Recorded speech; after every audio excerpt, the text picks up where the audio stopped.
BJP के पूर्व प्रदेश अध्यक्ष संजय जायसवाल ने लालू यादव से पूछा है कि 4,150 करोड़ का मकान डिफेंस कॉलोनी में कैसे मिला।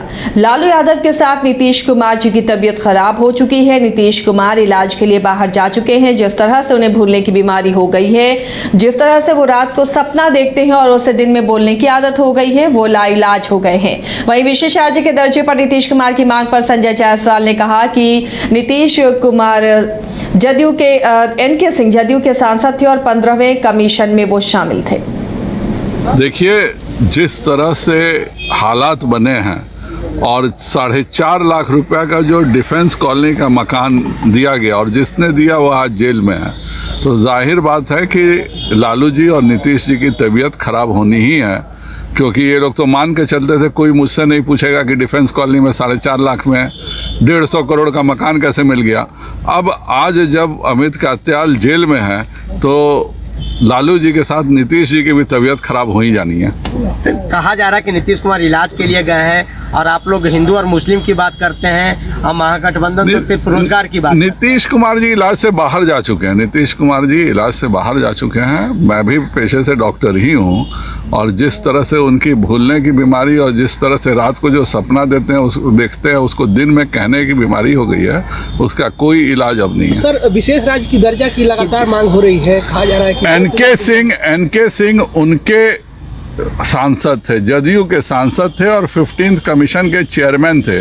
क्यों नहीं उन्होंने 14th फाइनेंस कमीशन के निर्णय को बदला? केवल और केवल एनके सिंह ही चाहते तो 14th फाइनेंस कमीशन में जो हो गया था कि विशेष राज्य खत्म हो गया, उसको वह बदल। पुलिस अकादमी राजगीर में आज दीक्षांत परेड समारोह का आयोजन किया गया, जहां 65वीं बैच के कुल 57 परीक्षावान डीएसपी ने पासिंग परेड समारोह में भाग लिया। 22 महिला पुलिस उपाधीक्षक ने भी इस पासिंग परेड समारोह में हिस्सा लिया। इस पासिंग परेड समारोह के पहले सभी को घुड़सवारी, आईपीसी एक्ट, तैराकी समेत अन्य सभी तरह का प्रशिक्षण दिया गया है। पासिंग परेड समारोह में बिहार के डीजीपी आरएस भट्टी ने भाग लिया। इस दौरान डीजीपी ने कहा कि बिहार में पुलिस पदाधिकारी की कमी को कुछ हद तक दूर किया गया है। उन्होंने सभी नए पुलिस उपाधीक्षक से कहा कि सभी ईमानदारी पूर्वक कार्यों का निर्वहन करें, जिससे कि बिहार के अलावा आपका और आपके परिवार को भी बदनामी से बचाया जा सके। पर्सनालिटी के जो गुण हैं जिसके बिना आप और कुछ नहीं कर पाएंगे वो है, सबसे पहले ईमानदारी, सत्यनिष्ठा। पुलिसिंग की बुनियाद इसी पे है और अगर ये नहीं है तो बाकी सारी चीजें बेमानी, क्योंकि आप कानून के रखवाले हैं। समाज के लिए, आम नागरिक के लिए आप रक्षक हैं। उसके लिए सबसे पहले तो आपकी जो सत्यनिष्ठा है वो उच्चतम स्तर की होनी चाहिए। इसके बाद अनुशासन, जैसे आपने परेड के माध्यम से या प्रशिक्षण में जो सीखा होगा, अनुशासन।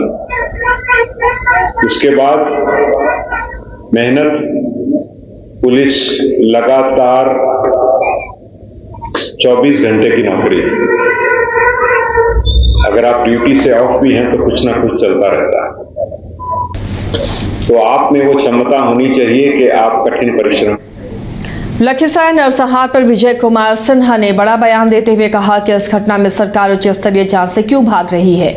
उन्होंने कहा कि सभी थाना एसपी के दबाव में काम कर रहे हैं। लेकिन मैं बता दूं कि आज मुख्यमंत्री कहते हैं कि पत्रकार सब डरे सहमे हैं, केंद्र के ऊपर आरोप लगाते हैं। लेकिन मैं बता दूं कि मेरा जिला अध्यक्ष पूरे प्रमाण के साथ प्रेस किया। एसपी वहां का सिंडिकेट माफिया लोगों को डराता है कि गलत अगर जो तुम कुछ भी बयान चलाओगे, पीड़ित परिवार का सच को उजागर करोगे तो मनीष कश्यप के तरह तुमको भी जेल जाना पड़ेगा और तुम पर कार्रवाई भी हम करेंगे।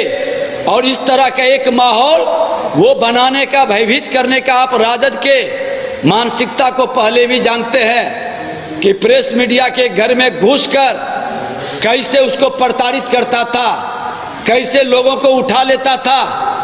ये स्थिति जंगल राज में लोग ने देखा है। अब धीरे धीरे बिहार जंगल राज से मुख्यमंत्री जिसको जनता राज कहते हैं वो गुंडा राज में पूरी तरह से तब्दील हो गया है। हमारे सामाजिक कार्यकर्ता, पार्टी के कार्यकर्ता को झूठे केस में लोग कहा कि आपका अनुसूचित जाति का केस कर देंगे, जमानत तक नहीं होगा, प्रशासन हमारा केस को छुएगा तक नहीं, आप हमारे बारे में बोलेंगे तो। लेकिन ये लाइसेंस नहीं मिला है कि किसी व्यक्ति को आप डराने का, धमकाने का। एक सामाजिक राजनीतिक कार्यकर्ता गलत के विरुद्ध आवाज उठाता है या प्रेस मीडिया के लोग, तो उसको आप गाली दें, उसको धमकाएं, उसको मारने का प्रयास करें, ये दुखद दुर्भाग्यपूर्ण है। ये लोकतंत्र पर हमला है और इस तरह की मानसिकता, ये गुंडा राज को स्थापित करने का हम विरोध करते हैं। बिहार के गया में बीती रात अमेजन के गोदाम में लूट की बड़ी वारदात हुई। 4 की संख्या में नकाबपोश अपराधियों ने हथियार के बल पर घटना को अंजाम दिया। अमेजन के गोदाम में मौजूद कर्मियों को बंधक बनाकर इस पूरे वारदात को अंजाम दिया गया। घटना की जानकारी मिलने के बाद पुलिस की टीम मौके पर पहुंची और मामले की जांच में जुट गई। के सदस्य हैं और उनके साथ वहाँ पर बैठक की गई है तथा इसमें अग्रतर जो अनुसंधान है उसके लिए दिशा निर्देश दिए गए हैं। जल्द ही हम लोग इस मामले का उद्भेदन करेंगे और गिरफ्तारी करेंगे। कोतवाली थाना क्षेत्र में भी फ्लिपकार्ट गोदाम में चोरी होती है। बिल्कुल बिल्कुल, दोनों मामले को लेकर के एक संयुक्त SIT बनाई गई है, जिसमें सिटी SP के नेतृत्व में वो SIT बनाई गई है तथा जो आपको कोतवाली थाना के पदाधिकारीगण, मुफस्सिल थाना के पदाधिकारीगण तथा एवं अन्य एसडीपीओ टाउन, एसडीपीओ वजीरगंज एवं अन्य सदस्य हैं। जल्द ही इस मामले में हम लोग उद्भेदन करेंगे। तो लगता है कि दोनों में हो सकता है। देखिए अभी हम लोग अनुसंधान कर रहे हैं, अनुसंधान के बाद आपको सारी